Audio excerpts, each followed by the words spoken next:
here, but don't want to deal with rush hour traffic every day. That's the thing, we need outside dollars in our community because that's what's gonna build our community. I mean, people were asking me where to go to eat. And there was a gentleman that eight or nine people in his family, kids, adults, grandparents, that came in. And I sent him over to the brewery beer house. That guy came back after going there, and he says, outstanding. He says, we're coming back next week.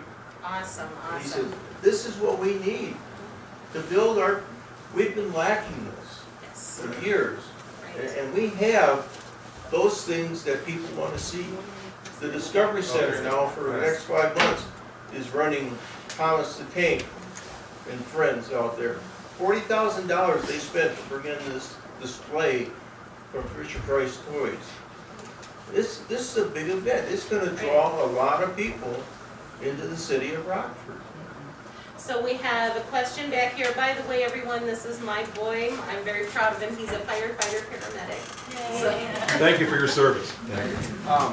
The question that I have is, when we were out on your campaign, going door to door, getting signatures to put this on the petition, a lot of the reasons why people wouldn't sign, or some people wouldn't sign, is because they're concerned about the crime that comes from Chicago, East St. Louis. If it's all interconnected, they're concerned that it's going to come out here. I know that you had touched on that before. I just wanted to know what we can say to these people to help them understand. What kind of security would we be looking at the stations, if anything? So they're concerned that bad people are going to pay $25 or $50 to ride out to Rockford to steal the TV off their wall. And then be and held carry it back. captive on a train where the police can be waiting at the next station to nab them. So, yeah. Well, I'm just looking for something, because Right. like we all, Chicago is kind of the central hub for drug trafficking and stuff like that. So And you that have a would be- 6-lane tollway from here to there, Where they can hop off and evade the police anytime and a they want. 4-lane I think freeway yeah. going south. This is not something that people people who are interested in committing crimes, they don't want to be held captive on a train. They want to be able to evade the police and, turn and go wherever they want to go. Stash that 70-inch TV in the back of their car, not Right. carry it onto the train. And Charlotte, North Carolina, that is a very good example of they saw a reduction in crime, a marked reduction in crime. So, But do we have any statistics to show these people that the crime rates don't skyrocket wherever it goes? Tell you what, we just added service in Roanoke and Norfolk.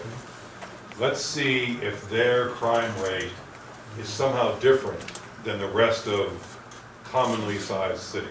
We can go through that exercise, but that's also playing FAQ. yeah, we'll put as that part on of your- Train IL. We'll look into that and put that on Train IL. But that's Okay. playing defense.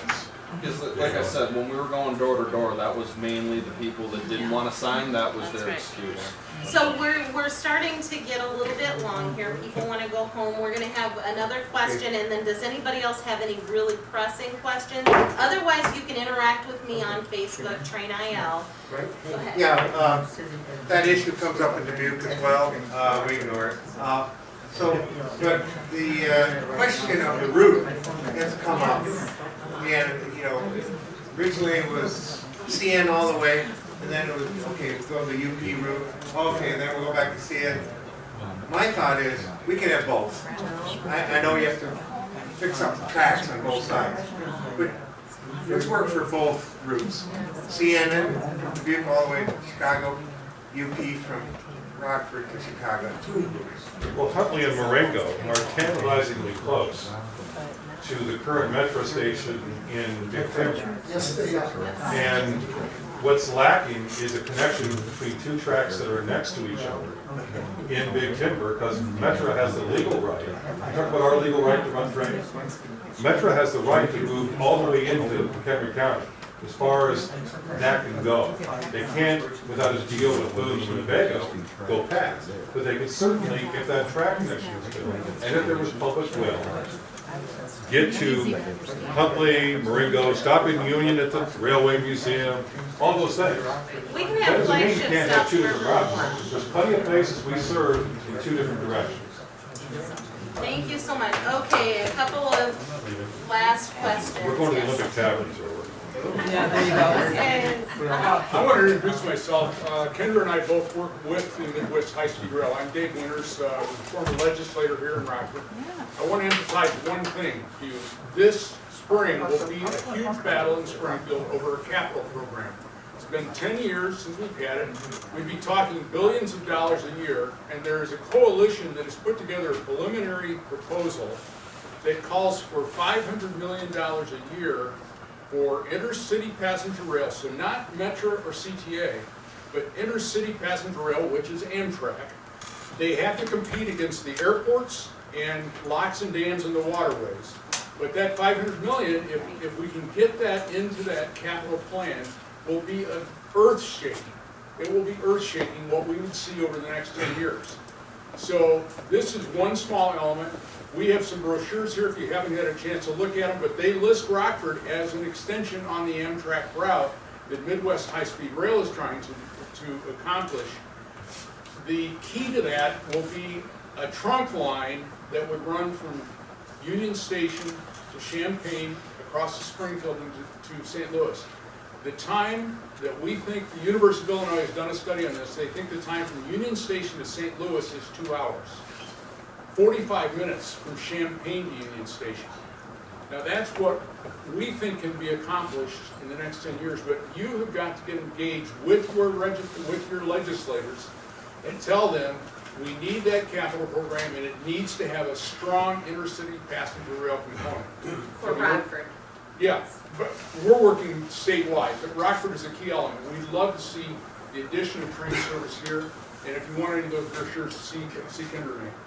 Okay, last thought. I'm publicly inviting you to come to the lead-up to do a presentation like this for the Iowa and Northwest Illinois folks, and Southwest Wisconsin folks. You all will be invited once we establish the date, okay? We'll put that on Train IL. Last thought, February 8th, R1 Planning, which is formerly known as RMAT, is having a meeting, an informational workshop at Giovanni's at 3:30 in the afternoon. I encourage you to go on R1 Planning's Facebook site and RSVP for that. I have RSVP'd, I haven't heard back yet.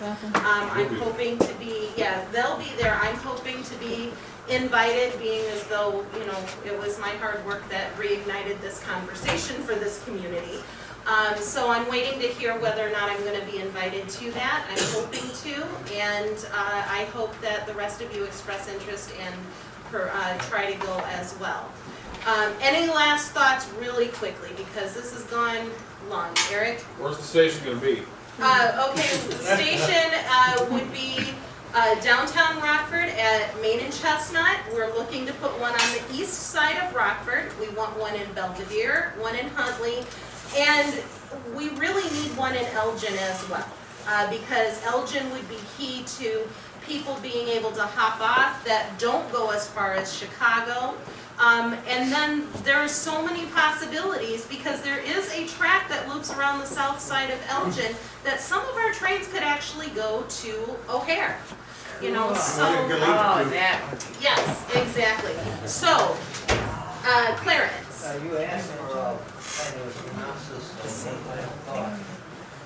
In the Trains Magazine January issue was a great article on William B. Ogden, the first mayor of Chicago.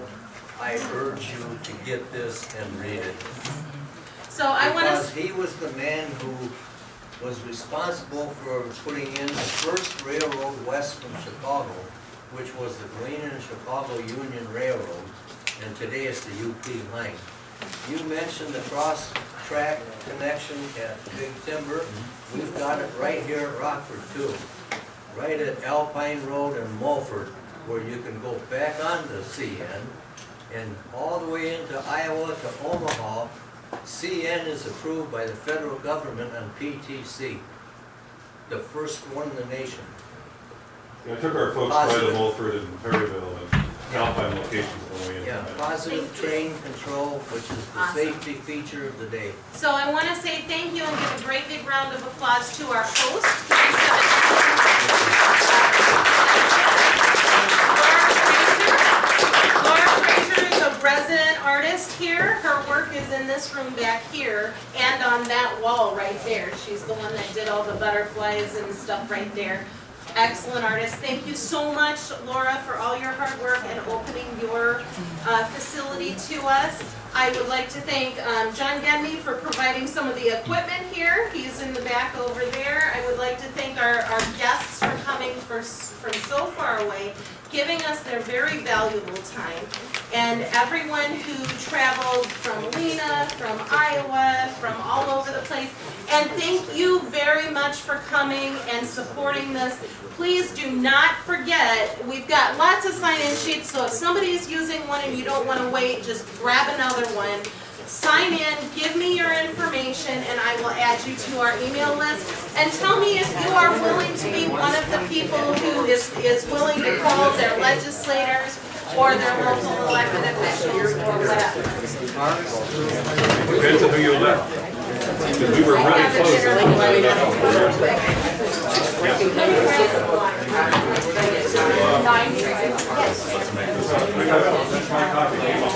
Okay, the train historians, if anybody who wants to be part of the initial organizing committee, we're going to speak briefly after I just